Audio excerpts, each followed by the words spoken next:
അപ്പൊ ഇവർക്ക് എന്ത് പാരമ്പര്യമുള്ളത്? കണ്ണിയത്ത് ഉസ്താദിന്റെ പാരമ്പര്യം പറയാൻ ഇവർക്ക് എന്താ അവകാശം?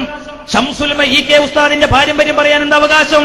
അതാണ് നേരത്തെ മുഹമ്മദ് അലി സഖാഫി ഉസ്താദ് അവർ പറഞ്ഞത്, ഒരു തരം വട്ട് കമ്പനി.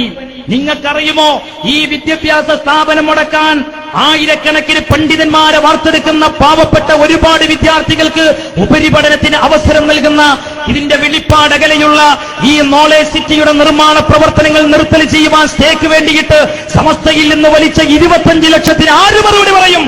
25 ലക്ഷത്തിന് ആര് മറുപടി പറയും? നിങ്ങൾ ഇപ്പോൾ ഒരു പുതിയ ഷീറ്റ് ഇറക്കിയിരിക്കുന്നല്ലോ, ഒരു പുതിയ ഷീറ്റ് നിങ്ങൾ ഇറക്കിയിരിക്കുന്നു. 100 രൂപയുടെ പുതിയ പിരിവുമായിട്ട് ഞാൻ എന്റെ സദസ്സിലുള്ള സഹോദരങ്ങളോട് പറയുന്നു, ദഅവത്തിനൊരു കൈത്താങ്ങ് എന്ന വ്യാജേനയാണ് ഈ പിരിവ് നടത്തുന്നത്. ദഅവത്തല്ല നടത്തുന്നത്. നിങ്ങൾക്ക് ഇത്രയേറെ മദ്രസയുണ്ടായിട്ട് കോടിക്കണക്കിന് രൂപയുടെ ആസ്തി സമസ്തയുടെ ഫണ്ടിൽ കിടന്നിട്ട് എത്ര പാവപ്പെട്ടവർക്ക് നിങ്ങൾ വീട് നിർമ്മിച്ചു നൽകി, എത്ര പാവപ്പെട്ടവർക്ക് നിങ്ങൾ കുടിവെള്ളം നൽകി, എത്ര പാവപ്പെട്ടവർക്ക് നിങ്ങൾ മെഡിസിൻ നൽകി? ഒന്ന് വെളിപ്പെടുത്തൂ, നിങ്ങൾ ഒന്ന് വെളിപ്പെടുത്തൂ. നിങ്ങളുടെ സമസ്തയുടെ ഫണ്ട് ഉപയോഗിക്കുന്നത് ഞങ്ങളുടെ പാവപ്പെട്ട പ്രവർത്തകന്മാരെ കള്ളക്കേസിൽ കൊടുത്തിയിട്ട് നിങ്ങളുടെ പ്രതികളെ രക്ഷപ്പെടുത്താനാണെങ്കിൽ ഞങ്ങൾ ഒന്നേ പറയുന്നുള്ളൂ, ദുനിയാവിലെ കോടതിയിൽ നിങ്ങൾ രക്ഷപ്പെട്ടാലും ആഖിറത്തിലെ കോടതിയിൽ നിങ്ങൾ രക്ഷപ്പെടാൻ പോകുന്നില്ല എന്ന വസ്തുത നിങ്ങൾ മറന്നുപോകരുത്.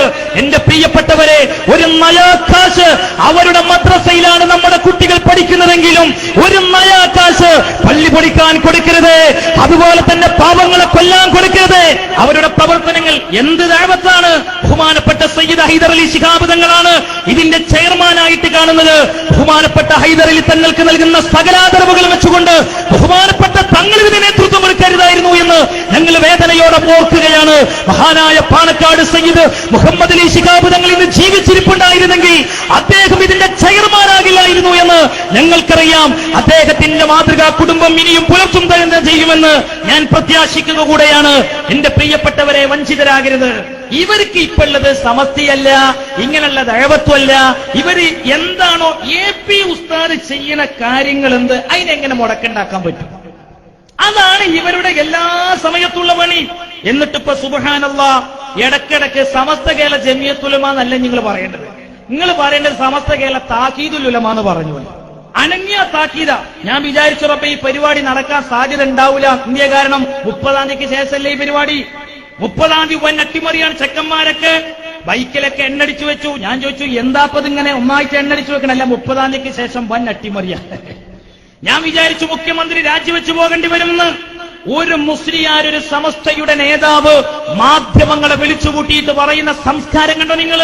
ഇയാള് പറയാ 30-ാം തീയതി വരെ സർക്കാരിന് അവധി കൊടുത്തുകണം, അതുവരെ ഞങ്ങൾ കാത്തിരിക്കണല്ലോ. ഞങ്ങളുടെ ഈ സമരത്തിന് മുസ്ലിം ലീഗിന്റെ പിന്തുണ ഉണ്ട്, അത് വന്നാ മതി.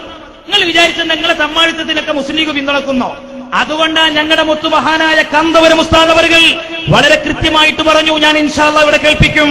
ഉസ്താദ് പറഞ്ഞില്ലേ എന്ത്? ഈ തമ്മാടിത്തത്തിന് ഒറ്റ ബുദ്ധിയുള്ള ലീഗേന്റെ പിന്തുണ കിട്ടൂല. ഇനി വല്ല ലീഗേരും നിങ്ങളെ ഈ തമ്മാടിത്തത്തിന് പിന്തുണ തരികയാണെങ്കിൽ ലോകത്ത് ആ ലീഗിന്റെ അഡ്രസ് ഉണ്ടാവില്ല എന്ന് ഞങ്ങളുടെ നേതാവ് പറഞ്ഞിട്ടുണ്ടെങ്കിൽ അത് അക്ഷരാർത്ഥത്തിൽ പുലർന്നിരിക്കും. അത് ഞാൻ വളരെ ശക്തമായി ഇത്തരം പരിപാടികൾ നടത്തുന്നതുകൊണ്ട് ആർക്കാ ക്ഷീണമുള്ളത്? ഇവിടുത്തെ രാഷ്ട്രീയ സഹോദരങ്ങൾ അറിയണം, ഞങ്ങൾ രാഷ്ട്രീയം വിശദീകരിക്കുന്നില്ല. ഒരു ഇലക്ഷൻ വരുന്ന സമയത്ത് ഒരു വോട്ട് കിട്ടാനുള്ള പ്രയാസത്ര എന്ന് ഓരോ പാർട്ടിക്കാർക്കും തിരിയും. ഇവന്മാരുണ്ടാക്കുന്ന പ്രശ്നങ്ങളെ കൊണ്ട് ആർക്കാ നഷ്ടം? ആർക്കാണ് ഇതിന്റെ നഷ്ടം വരുന്നത്? ഇത് ഈ പ്രദേശത്തെ മുസ്ലിം ലീഗുകാരും എല്ലാ രാഷ്ട്രീയക്കാരും മനസ്സിലാക്കണമെന്ന് ഞാൻ വളരെ സ്നേഹത്തോടെ പറയാം.